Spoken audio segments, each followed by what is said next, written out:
اب ہم پہلے ان آرڈر آف کیس کو ہم سبسٹینشیٹ کر سکیں کہ جو بات اصل میں متعلقہ ہے وہ کیا ہے.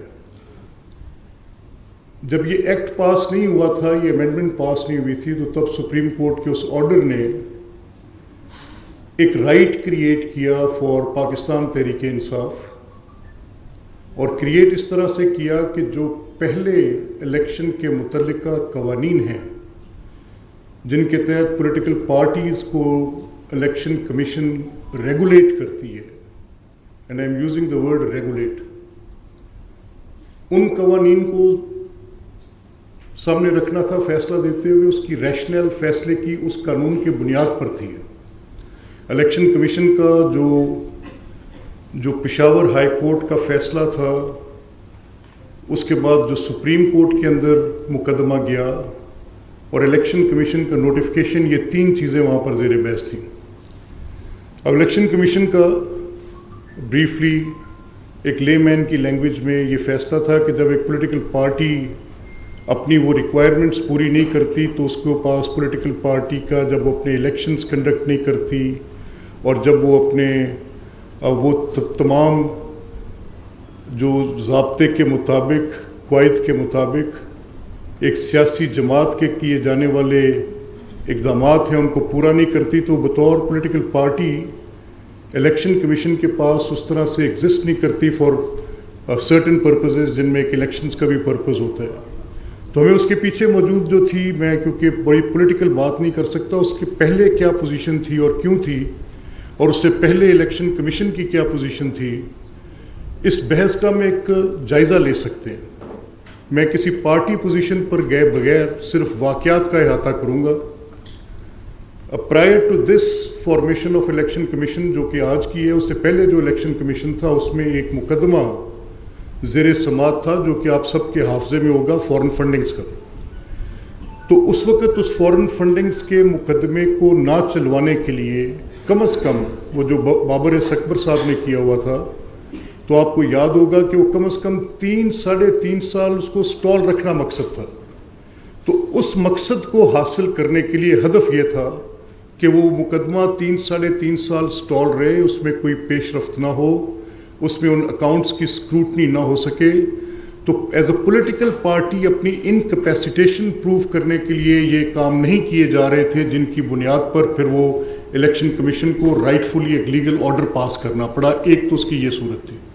ان حالات میں الیکشنز آئے اور پھر معاملہ سپریم کورٹ تک پہنچا کہ مخصوص نشستیں کن کو ملیں گی. تو جو بادی النظر میں plain reading of the act تھی، اس کے مطابق جو فیصلہ ہوا وہ ڈفرینٹ کورٹس میں ہوتا ہوا تھا.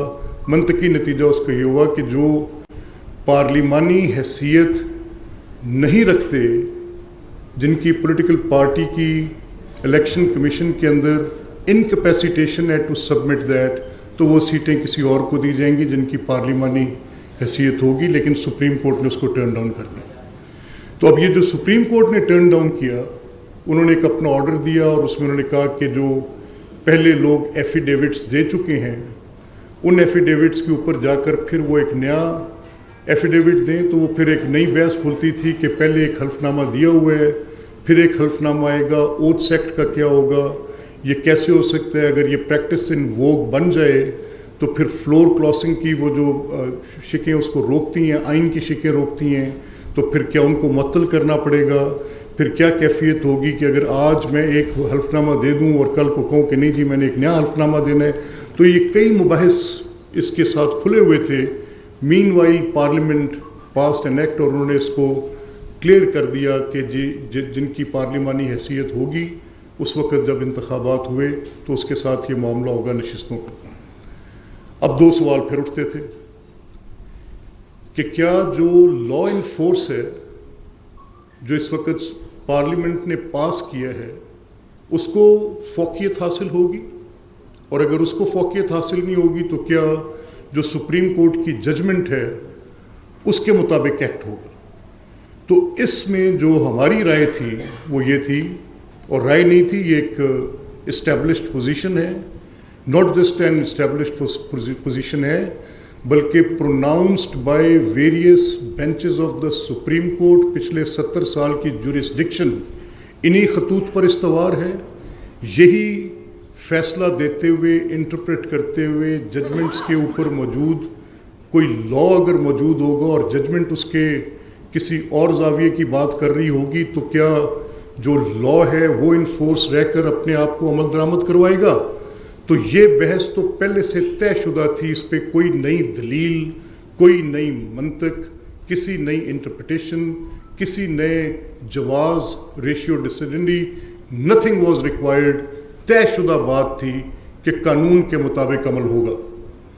اب قانون کیا بنتا ہے، اس پہ ہم نے الیکشن کمیشن کو اس بنے قانون کے مطابق ایک خط لکھ کر ان کو یہ بھیجا کہ آپ کو اس ایکٹ کے مطابق ایکٹ کرنا ہے. نہ صرف الیکشن کمیشن کو اس ایکٹ کے مطابق ایکٹ کرنا ہے، اس ایکٹ کے مطابق for all practical reasons all courts of Pakistan including the supreme court اس ایکٹ کے مطابق، انلیس کہ اس کی وائریز سپریم کورٹ کسی آرڈر میں کہہ دے کہ یہ الٹرا کانسٹیٹیوشنل ہے، violative, ultra vires to the constitution ہے، اس کے وائریز کانسٹیٹیوشن کے ساتھ متصادم ہے، اور اس ایکٹ کو ختم کر دیا جائے. میں اس پر بھی معترض ہوں. ہم نے پاسٹ میں یہ دیکھا کہ بہت سی ایسی ججمنٹس، جن میں ایک ججمنٹ آپ کو یاد ہوگا، چند روز قبل بھی میں نے آپ سے بات کی، جب آئینی ترامیم کی بحث ابھی پوری طرح سے کھلی نہیں تھی، اس وقت مسودہ سامنے نہیں تھا، لیکن بازگشت تھی کہیں نہ کہیں ٹیلی ویژن پہ، ڈفرینٹ ٹاک شوز، کچھ آرٹیکلز لکھے جا رہے تھے کہ ایک آئینی ترامیم کا مسودہ. تو میں نے اس وقت صرف ایک نقطے پر آپ کے سامنے اپنا ایک نقطہ نظر رکھا تھا، اور وہ یہ تھا کہ پچھلے چند ادوار میں، 2-3 دہائیوں میں، یہ جو ایک جوڈیشل ایکٹیوزم کا ایک سفر تھا، اس نے پارلیمنٹ کے بہت سے ان حقوق کو سلب کیا جو کہ ایک کانسٹیٹیوشن کے ساتھ amounts to playing a fraud upon the constitution سے کم نہیں تھا. اس میں ایک ججمنٹ، بڑی تفصیلی ججمنٹ ہے. میں اس کے ایک نقطے پر، اس میں کئی باتیں، وہ جو بنیادی ڈھانچے کی ججمنٹ ہے اس میں کئی باتیں، اس میں یہ بھی ہے کہ یہ قانون اور سنہ کے مطابق ہمارا آئین پاکستان اسلام کے مطابق ہوگا، بنیادی ڈھانچے کی بات ہے. یہ اسلامی جمہوریہ پاکستان ہوگا، اسلامی ڈھانچے کی بات ہے. اس میں 3 ستون ہوں گے، اسلامی ڈھانچے کی بات، یہ بنیادی ڈھانچے کی بات ہے. بے شمار باتوں کے ساتھ اسی بنیادی ڈھانچے کی آڑ میں جو ستم کیا گیا، وہ ستم، میں پہلا بندہ نہیں اس پر بات کرنے کے لیے. میں نے اس روز بھی ایک ٹی وی ٹاک شو میں یہ بات کرتے ہوئے کہا کہ مجھے جسٹس فضل کریم صاحب کے ساتھ اپنی ایک یادداشت کو شیئر کرنے کا موقع ملا. میں کچھ لمز یونیورسٹی کے اسٹوڈنٹس میرے پاس آئے اور انہوں نے کہا کہ یہ ایک کتاب ہم آپ کے لیے لے کر آئے ہیں، اور جسٹس صاحب has heard you on television in some talk show. انہوں نے ہمیں آپ کے پاس بھیجا ہے یہ کتاب دے کر. کتاب کا نام ہے the change is only constant. اب جسٹس فضل کریم صاحب کون ہیں؟ بہت سے ہمارے معزز جج صاحبان کے بڑے محترم استاد ہیں. وہ ہم نے بھی ساری زندگی اپنی وکالت ان کی کتب سے پڑھ کر کی. وہ لینڈ مارک بکس ہیں ان کی جو آج تک ہمارے پاس آئیں.